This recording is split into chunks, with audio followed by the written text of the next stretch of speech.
வணக்கம் and welcome back to biology Tamil. நாம இன்னைக்கு நம்மளோட வீடியோவில் என்ன பார்க்க போகிறோம் அப்படின்னாக்க டிஎன்பிஜிடிஆர்பியில் நம்ம நோட்டிஃபிகேஷன் வந்துச்சு இல்லையா 10ஆம் தேதி. அந்த நோட்டிஃபிகேஷன்ல இருந்து நம்ம எதுக்கு என்னென்ன ரிசர்வேஷன் கோட்டாஸ் யூஸ் பண்ணலாம் அண்ட் என்னென்ன குவாலிஃபிகேஷன் இந்த பிஜிடிஆர்பி எக்ஸாமுக்கு எலிஜிபிள். நிறைய பேருக்கு குவாலிஃபிகேஷனில் டவுட்ஸ் இருக்கும். அதனால தான் இந்த வீடியோவை நான் பார்ட் 2ஆக போடுறேன். பார்ட் 1ஓட வீடியோ உங்களுக்கு தேவையாக இருந்துச்சுன்னு சொன்னாக்க நான் டிஸ்கிரிப்ஷனில் கொடுத்துருக்கேன். நீங்கள் போய் கிளிக் பண்ணி அதையும் பார்த்துக்கலாம். பார்ட் 1 என்ன போட்டிருக்கேன் அப்படின்னாக்க வேக்கன்சி டீட்டெயில்ஸ் கம்யூனல் வைஸாக வந்து நான் எக்ஸ்பிளைன் பண்ணியிருக்கேன். அதையும் நீங்கள் பார்த்து தெரிஞ்சுக்கலாம். ஓகே, வாங்க வீடியோக்குள்ளே போகலாம். ரிசர்வேஷனை பொறுத்த வரைக்கும் ரூல்ஸ் ஆஃப் ரிசர்வேஷனில் ஒன்று வந்து வெர்டிக்கல் ரிசர்வேஷன் கொடுத்துருக்காங்க. அதாவது என்ன வெர்டிக்கல் ரிசர்வேஷன் அப்படின்னு பார்த்தோன்னா, இங்கே வந்து கம்யூனல் ரிசர்வேஷன் 69% வந்து கம்யூனல் ரிசர்வேஷனில் இருக்குது. ஸோ பேலன்ஸ் இருக்கிற 31% தான் வந்து ஜென்ரல் டர்ன் வந்து யூஸ் பண்ண முடியும். அதாவது யார் வேணாலும் காம்படேட் பண்ணுறதுக்கு 31% தான். பேலன்ஸ் இருக்கிற 69% அந்தந்த கம்யூனிட்டியில் இருக்கிறவங்க காம்படேட் பண்ணலாம். இதில் இந்த 69%ல் 18% வந்துட்டு ஷெட்யூல் காஸ்ட்டுக்கு வந்து கொடுத்துருக்காங்க. இந்த 18%ல் 3% ஆஃப் எஸ்சிஏயும் இன்க்ளூடடாக இருக்குது. அதாவது அருந்ததியர் இனமும் இதுக்குள்ளே தான் சேர்ந்துருக்காங்க இந்த 18%குள்ளே. அதே மாதிரி 1% ரிசர்வேஷன் ஃபார் எஸ்டி ஷெட்யூல் ட்ரைப்ஸுக்கு வந்து கொடுத்துருக்காங்க. And then 26.5% reservation for backward classes. Backward class அதில் முஸ்லீம்ஸ் வராது, மற்ற எல்லா பிசியும் இதில் வருவாங்க. அண்ட் தென் 3.5% பார்த்தோம் அப்படின்னு சொன்னாக்க பிசிஎம் பேக்வேர்டு கிளாஸ்லேயே முஸ்லீம்ஸுக்கு மட்டும் 3.5% இடஒதுக்கீடு இருக்குது. அதே மாதிரி 20% பார்த்தோம்னு சொன்னாக்க எம்பிசி மோஸ்ட் பேக்வேர்டு கிளாஸ் இல்லைன்னா டினோட்டிஃபைடு கம்யூனிட்டிஸ்க்கு ஒதுக்கப்பட்டிருக்கு. ரிமைனிங் இருக்கிற 31% தான் ஜென்ரல் டேர்ம், அதாவது ஓசி கேட்டகரியில் இருக்கிறவங்க, அப்புறம் இந்த கம்யூனல் கேட்டகரியில் இருக்கிறவங்க எல்லாமே மெரிட்டில் வந்தால் இதுக்குள்ளே போய்க்கலாம். இதுதான் வந்துட்டு பர்சன்டேஜ் ரிசர்வேஷனுக்கான பர்சன்டேஜாக இருக்குது. இதில் இப்போ எஸ்சியில் வந்து நம்ம எவ்வளோ பர்சன்டேஜ் பார்த்துருந்தோம், எஸ்சிஏக்கு வந்து ஒன்லி 3%, அந்த 18ல் 3%ன்னு சொல்லியிருக்காங்க. இங்கே என்ன கொடுத்துருக்காங்க அப்படின்னு சொல்லி பார்த்தோன்னா, குவாலிஃபைடு கேண்டிடேட்ஸ் ரிக்வயர்டு கேண்டிடேட்ஸ் வந்து இது முழுசும் இந்த பர்சன்டேஜில் ஃபில் பண்ணதுக்கு அப்புறமாவும் are post reserved for SCA among scheduled caste, இந்த ஷெட்யூல் காஸ்டில் எஸ்சிஏ அப்படின்னு கிளைம் பண்ணியிருக்கிறவங்க, if more number of qualified எஸ்சிஏஸ் ஆர் அவைலபிளாக இருந்தால், அவங்க நிறைய பேர் இருந்தால், ஒருவேளை நிரப்பப்படாமல் அந்த இடம் நிரப்பப்படாமல் இருந்துச்சு அப்படின்னு சொன்னாலோ, இவங்க மற்ற பிளேஸில் இருக்கிறவங்க, அதாவது மற்ற ஷெட்யூல் காஸ்டில் இருக்கிறவங்க அந்த எஸ்சிஏயோட வேக்கண்டில் நிரப்பிடுவாங்க அப்படிங்கிறது தான் இங்கே கொடுத்துருக்காங்க.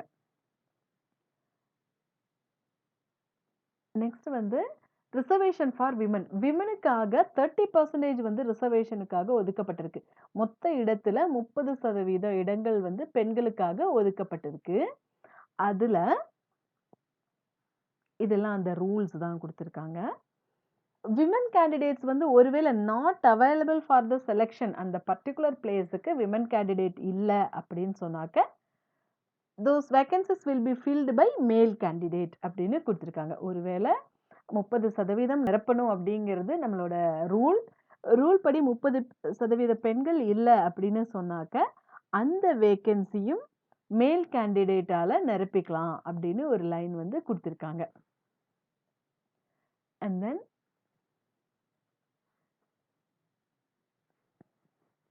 Reservation for person studied in Tamil medium, Tamil வழியில் படித்தவங்களுக்கான ரிசர்வேஷன். இது பார்த்தோன்னு சொன்னாக்க தமிழ் மீடியம் படித்தவங்களுக்காக 20% ரிசர்வேஷன் வந்து யூஸ் பண்ணிக்கலாம். தமிழ் மீடியம் படித்தவங்க அப்படிங்கிறது எப்போ இருந்து படிச்சிருக்கணும் அப்படின்னு சொல்லி பார்த்தாக்க, தமிழ் மீடியம் ஃபர்ஸ்ட் ஸ்டாண்டர்ட்ல இருந்து அவங்க தமிழ் மீடியம் வந்து படிச்சிருக்கணும். அப்பதான் பிஎஸ்டிஎம்க்கு அவங்க எலிஜிபிள். அப்படி தமிழ் மீடியம் படிச்சிருந்தா அவங்க பிஎஸ்டிஎம்க்கு எலிஜிபிளாக இருந்தால் அவங்க ஆன்லைனில் அப்ளை பண்ணும்போது என்ன பண்ணணும், இந்த பிஎஸ்டிஎம்க்கான சர்டிஃபிகேட்டை வந்து நம்ம வந்து அப்லோட் பண்ணணும். எப்படி என்ன ஃபார்மேட் குடுத்துருக்காங்களோ, அதாவது இதுல கடைசியில இந்த நோட்டிஃபிகேஷனோட கடைசியில வந்து ஃபார்மேட் குடுத்துருக்காங்க. அப்படி இல்லன்னு சொன்னாலும், நான் அடுத்து என்னென்ன டாக்குமெண்ட்ஸ் தேவைங்கிறத போடக்கூடிய வீடியோல அதையும் சேர்த்து தான் போடுவேன். அந்த ஃபார்மேட்ல தமிழ் மீடியம் படிச்சிருக்கோம். நான் இடையில எங்கேயுமே இங்கிலீஷ் மீடியம் படிக்கவே இல்ல அப்படிங்கிறதுக்கான சர்டிஃபிகேட்ட நீங்க அப்லோட் பண்ணணும். அப்பதான் வந்து பிஎஸ்டிஎம் கிளைம் பண்ண முடியும். அது நீங்க அப்லோட் பண்ணல அப்படின்னு சொன்னாக்க, நீங்க ஜெனரலா பிஎஸ்டிஎம் கேட்டகரிக்குள்ள வர முடியாது. அந்த டைம்க்குள்ள அந்த ஆன்லைன் அப்ளிகேஷன்ல அப்ளை பண்ணா மட்டும் தான் கிளைம் பண்ண முடியும்.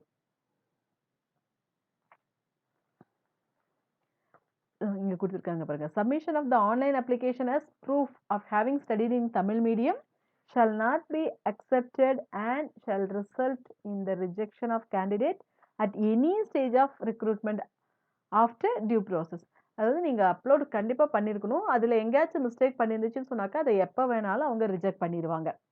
Failure to upload such documents at the time of submission of online application shall not be considered under PSTM reservation. நீங்க அப்ளிகேஷன அப்ளை பண்ணும்போதே ஆன்லைன்ல பிஎஸ்டிஎம் அப்லோட் பண்ணிடணும். அப்படி இல்ல அப்படின்னு சொன்னாக்க, பிஎஸ்டிஎம் ரிசர்வேஷன் உங்களுக்கு கிடைக்காது. அதனால நீங்க உடனடியா பிஎஸ்டிஎம் இப்ப நீங்க கவர்ன்மெண்ட் ஸ்கூல்ல படிச்சிருக்கீங்க அப்படின்னு சொன்னாக்க, சேவை மையத்துல போய் அப்ளை பண்ணாலே போதும். வித்தின் 2 டேஸ்க்குள்ளேயே உங்களுக்கு பிஎஸ்டிஎம் சர்டிஃபிகேட் வந்து கிடைச்சிரும். நீங்க வெயிட் பண்ணணுங்கிற அவசியமே கிடையாது. ஸோ காலேஜஸ்ல நீங்க படிச்சிருந்தீங்கன்னு சொன்னாக்க, அதுக்குன்னு ஒரு ஃபார்மேட் இருக்கு. அந்த ஃபார்மேட்ல போய் நீங்க உடனே சைன் வாங்கி கொண்டு வந்து 1 மந்த் டைம் இருக்கு. அதுக்குள்ள இந்த சர்டிஃபிகேட்ஸ் எல்லாம் வாங்கி கொண்டு வந்து நீங்க அப்லோட் பண்ணிட்டீங்க அப்படின்னு சொன்னாக்க, உங்களுக்கும் பிஎஸ்டிஎம் ரிசர்வேஷன் அதாவது தமிழ் வழியில் கல்வி கற்றதுக்கான ரிசர்வேஷன் வந்துட்டு கிடைக்கும்.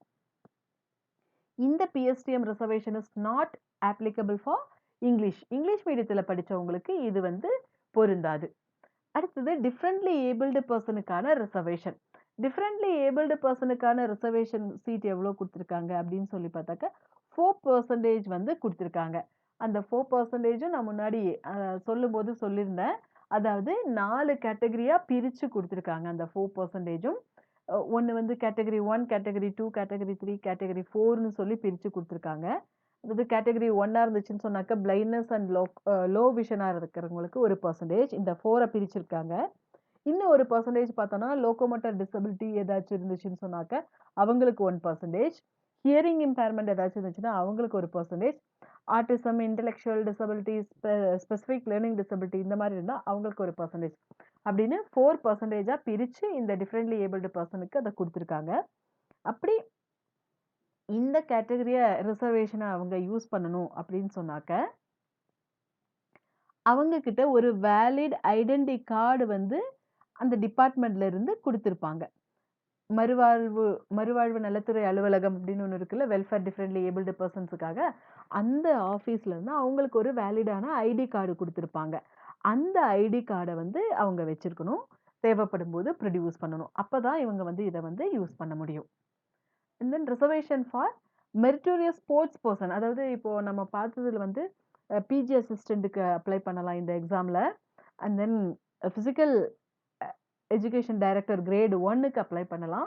கம்ப்யூட்டர் இன்ஸ்ட்ரக்டர் இந்த 3க்கும் சேர்ந்து தானே நோட்டிஃபிகேஷன் குடுத்துருக்காங்க. So physical education director great 1க்கு யாராச்சும் அப்ளை பண்றாங்க அப்படின்னு சொன்னாக்க, அவங்க வந்து அவங்களுக்கு 3% ஆஃப் ஸ்போர்ட்ஸ் கோட்டா வந்து யூஸ் பண்ணலாம். இந்த ஸ்போர்ட்ஸ் கோட்டா வந்து யூத் வெல்ஃபேர் அண்ட் ஸ்போர்ட்ஸ் டெவலப்மெண்ட்ல இருந்து குடுத்த சூட்டபிளான கேண்டிடேட்ஸ்க்கு மட்டும் தான் இத வந்து யூஸ் பண்ண முடியும். அண்ட் தென் செகண்டரி கிரேட் டீச்சர்ஸ்க்கான கரண்ட் வேகன்சிஸ்ல கேட்டகரி 1 அதாவது போஸ்ட் கிராஜுவேட் அசிஸ்டன்ட்க்கு குடுத்தாச்சு. And then academic subjects under class 2 அந்த மாதிரி டைரக்ட் ரெக்ரூட்மெண்ட்ல இருக்கிறவங்களுக்கு 50% வந்து யூஸ் பண்ணிக்கலாம். இதுல 8% வந்து குவாலிஃபைடு செகண்டரி கிரேட் டீச்சர்ஸ் இருந்தாங்கன்னா, அவங்க இந்த எக்ஸாம எழுதி இதுக்குள்ள அதாவது யூஸ் பண்ணிக்கலாம். இந்த செகண்டரி கிரேட் டீச்சர்ஸ் வந்துட்டு கவர்ன்மெண்ட் ஹையர் செகண்டரி ஸ்கூல்ல ஒர்க் பண்ணலாம். கவர்ன்மெண்ட் ஹை ஸ்கூல்ல ஒர்க் பண்ணிட்டு இருக்கலாம். ரெகக்னைஸ்டு ஹையர் செகண்டரி ஸ்கூல்ல இருக்கலாம். ஹை ஸ்கூல்ஸ்ல இருக்கலாம். மிடில் ஸ்கூல்ல இருக்கலாம். எலிமெண்டரி ஸ்கூல்ல இருக்கலாம். இந்த மாதிரி கார்ப்பரேஷன்ல இருக்கலாம். முனிசிபல் ஸ்கூல்ல இருக்கலாம். பஞ்சாயத்து யூனியன் ஸ்கூல்ல இருக்கலாம். இல்லன்னா எய்டட் மேனேஜ்மென்ட்ல இருக்கலாம். இந்த மாதிரி ஏதோ ஒரு இடத்துல ஒர்க் பண்ணிட்டு இருக்கக்கூடிய டீச்சர்ஸ் இந்த 8% ரிசர்வேஷன வந்து யூஸ் பண்ணிக்கலாம்.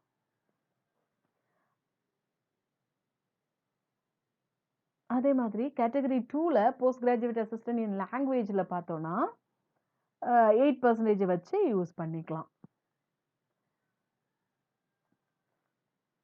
இதுலலாம் நமக்கு பெருசா ஒண்ணும் இல்ல. நான் டீச்சிங் ஸ்டாஃப்ப பொறுத்தவரைக்கும் புரொவைடட் இங்க குடுத்துருக்காங்க. ஆனா நம்மளோட ஜூவாலஜிய பொறுத்தவரைக்கும் நான் டீச்சிங் ஸ்டாஃப்க்கான போஸ்ட் வந்து இல்லவே இல்ல.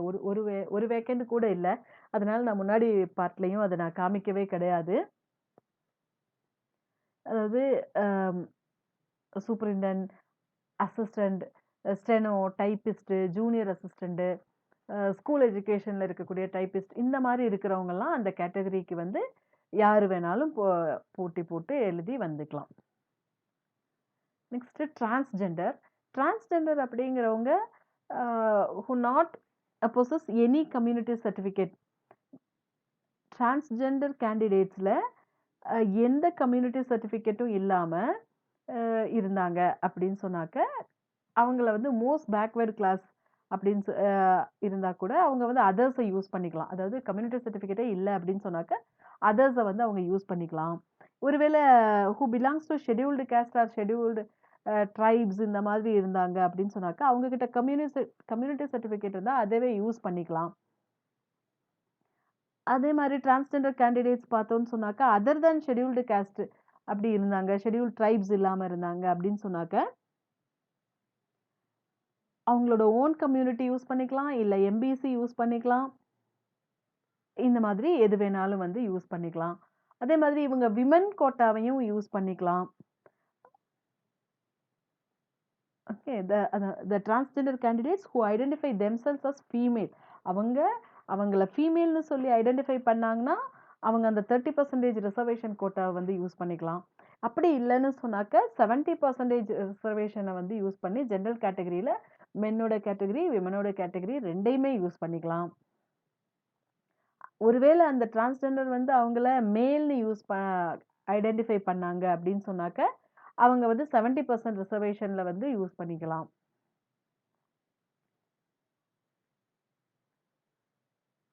அப்படி அவங்க அந்த மேல் ஆர் ஃபீமேல் அப்படிங்கிற இத யூஸ் பண்ணும்போது, டிரான்ஸ்ஜெண்டர் கேண்டிடேட்ஸ் பார்த்தோம்னா, தமிழ்நாடு டிரான்ஸ்ஜெண்டர் வெல்ஃபேர் போர்ட்ல இருந்து குடுத்த ஒரு ரெகக்னைஸ்டு ஐடென்டிஃபை பண்றதுக்காக இருக்கக்கூடிய சர்டிஃபிகேட்ஸ வந்து வச்சுக்கணும் இந்த கன்செஷனுக்காக. And then age and qualification சாதாரணமா அதர் கேண்டிடேட்ஸ் அதாவது எந்த கம்யூனல் கோட்டாவும் யூஸ் பண்ணாம இருக்கக்கூடிய கேண்டிடேட்ஸா இருந்தாங்கன்னா, அவங்க 53 இயர்ஸ் வரைக்கும் ஓசி கம்யூனிட்டி எல்லாம் பார்த்தோம்னு சொன்னாக்க, நமக்கு இந்த எக்ஸாம வந்து எழுதிக்கலாம். யாரெல்லாம் எழுதிக்கலாம்? என்னென்னலாம் எழுதிக்கலாம்? போஸ்ட் கிராஜுவேட் எக்ஸாம்க்கு எழுதிக்கலாம். பிசிக்கல் டைரக்டர் கிரேட் 1 எழுதலாம். கம்ப்யூட்டர் இன்ஸ்ட்ரக்டர் கிரேட் 1 இவங்க எல்லார்லயும் யாரு வேணாலும் 53 இயர்ஸ் வரைக்கும் எழுதலாம். அதுக்கப்புறமா ஷெட்யூல்டு காஸ்ட்ல இருக்கிறவங்க, ஷெட்யூல்டு ட்ரைப்ஸா இருக்கிறவங்க, பிசி கம்யூனிட்டியா இருக்கிறவங்க, பிசி முஸ்லீமா இருக்கிறவங்க, பிசிஎம்மா இருக்கிறவங்க, எம்பிசியில இருக்கிறவங்க, டிஸ்ட்ரிக்ட் விடோவா இருக்கிறவங்க, இவங்க எல்லாருமே வந்துட்டு 58 இயர்ஸ் வரைக்கும் அதாவது ஜூலை 2025ல அந்த முதல் நாள் 58 இயர்ஸ் இருக்கிறவங்க வரைக்கும் இந்த எக்ஸாம எழுதலாம். 59, 60 இயர்ஸ் இருக்கிறவங்க இந்த எக்ஸாம எழுத முடியாது. அடுத்து எஜுகேஷனல் குவாலிஃபிகேஷன் பார்க்கலாம். எஜுகேஷனல் குவாலிஃபிகேஷன பொறுத்த வரைக்கும் 50% மார்க் வந்துட்டு இருக்கணும். போஸ்ட் கிராஜுவேட்ல அதாவது நம்மளோட எம்ஏ ஆர் எம்எஸ்சி படிச்சிருந்தாங்கன்னா, அதுல வந்து 50% மார்க் வாங்கியிருக்கணும். அதே மாதிரி ரெகக்னைஸ்ட் யூனிவர்சிட்டியில பிஎட் வந்து கம்ப்ளீட் பண்ணியிருக்கணும்.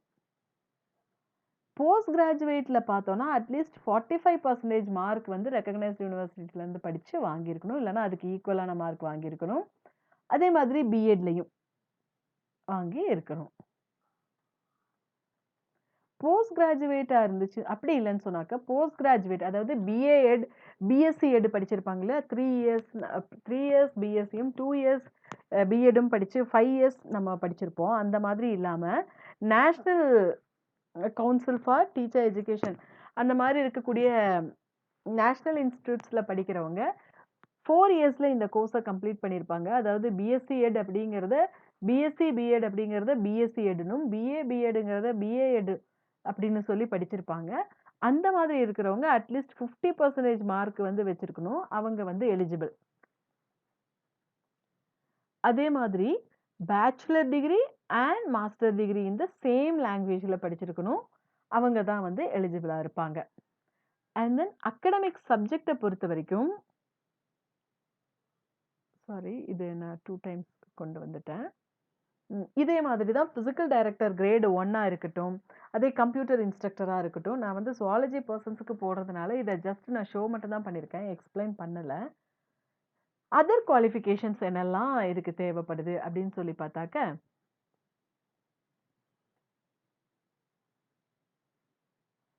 நேஷனல் கவுன்சில் ஆஃப் டீச்சர் எஜுகேஷன்ல என்ன ஃபாலோ பண்ண சொல்லியிருக்காங்களோ, அத வந்து அவங்க கண்டிப்பா ஃபாலோ பண்ணியிருக்கணும். அதாவது நம்ம படிக்கக்கூடிய அந்த டெர்ம்ஸ் பார்த்தோம் அப்படின்னு சொன்னாக்க, எப்படி அவங்க நேஷனல் கவுன்சில்ல வந்து நிர்ணயம் பண்ணியிருக்காங்களோ, அந்த மாதிரி அந்த விதிமுறைக்கு உட்பட்டு தான் நம்ம படிச்சிருக்கணும். அவங்க என்னென்ன குவாலிஃபிகேஷன், எக்ஸ்பீரியன்ஸ் என்னெல்லாம் ஃபாலோ பண்ண சொல்லியிருக்காங்களோ, அத வந்து அப்படியே வந்து நம்ம ஃபாலோ பண்ணியிருக்கணும். அந்த நேஷனல் கவுன்சில்ல சொல்லியிருக்கிறது. மத்ததெல்லாம் வந்து ஏத்துக்க மாட்டாங்க. அதே மாதிரி நம்ம படிக்கும்போது, போஸ்ட் கிராஜுவேட் கம்ப்ளீட் பண்ணும்போது, must have obtained post graduate degree எப்ப வாங்கியிருக்கணும் அப்படின்னு சொல்லி பார்த்தாக்க, எஸ்எஸ்எல்சி முடிச்சிருக்கணும். அதுக்கப்புறம் ஹையர் செகண்டரி முடிச்சிருக்கணும். அதுக்கப்புறம் 3 இயர்ஸ் பாலிடெக்னிக் கோர்ஸ் அப்படி இல்லன்னு சொன்னாக்க 3 இயர்ஸ் டிகிரி கோர்ஸ் படிச்சிருக்கணும்.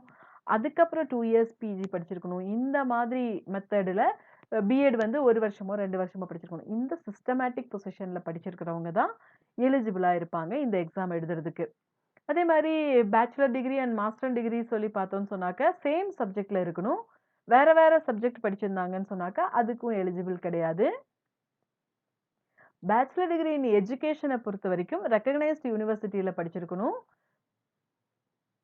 அப்புறம் இது வந்து கம்ப்யூட்டர் இன்ஸ்ட்ரக்டருக்கானது. அதனால அத நம்ம பார்க்கறதில்ல. நெக்ஸ்ட்டு ஈக்குவலன்ஸ் ஆஃப் குவாலிஃபிகேஷன் பார்க்கலாம். எந்தெந்த சப்ஜெக்ட்டுக்கு என்னென்ன ஈக்குவலன்ஸ் இருக்கு அப்படிங்கிறதுக்கு இந்த வெப்சைட் நீங்க இங்க போய் கிளிக் பண்ணீங்க அப்படின்னு சொன்னாக்க, அதுக்குள்ள போயிரும். அந்த வெப்சைட்டுக்குள்ள நீங்க அத கிளிக் பண்ணி பார்த்து தெரிஞ்சுக்கலாம். அதாவது மைக்ரோபயாலஜி படிச்சவங்க எலிஜிபிளா, பயோடெக்னாலஜி படிச்சவங்க எலிஜிபிளா, லைஃப் சயன்ஸ் படிச்சவங்க எலிஜிபிளா, அனிமல் சயன்ஸ் படிச்சவங்க எலிஜிபிளா, எதுக்கெல்லாம் இந்த சுவாலஜி எக்ஸாம் எழுதுறதுக்கு ஈக்குவலன்ஸ் இருக்கு அப்படிங்கிறத நம்ம இந்த லிங்க்குக்குள்ள போய் பார்த்து தெரிஞ்சுக்கலாம். ஓகே. Thank you. இந்த வீடியோ பிடிச்சிருந்துச்சுன்னு சொன்னாக்க, வீடியோவ கண்டிப்பா சப்ஸ்கிரைப் பண்ணிட்டு உங்க ஃப்ரெண்ட்ஸுக்கும் ஷேர் பண்ணுங்க. டவுட்ஸ் ஏதாச்சும் இருந்துச்சுன்னு சொன்னாக்க கமெண்ட்ஸ்ல கேளுங்க. அடுத்த வீடியோல என்னென்ன நம்ம ஆன்லைன்ல அப்ளை பண்ணும்போது என்னென்ன டாக்குமெண்ட்ஸ் அப்லோட் பண்ணணும், என்னென்னலாம் தேவை, என்னெல்லாம் நீங்க ரெடி பண்ணிக்கிட்டு நம்ம இந்த எக்ஸாமுக்கு வந்து அப்ளை பண்ண போறோம் அப்படிங்கிறது தான் அடுத்த இதுல வந்து நான் போடுவேன். அதனால வீடியோவ கண்டிப்பா சப்ஸ்கிரைப் பண்ணிட்டு உங்க ஃப்ரெண்ட்ஸுக்கும் ஷேர் பண்ணி தொடர்ந்து பார்த்துட்டே இருங்க. என்னோட அப்டேட்ஸ் இனிமேல் டெய்லியுமே இருக்கும். Thank you.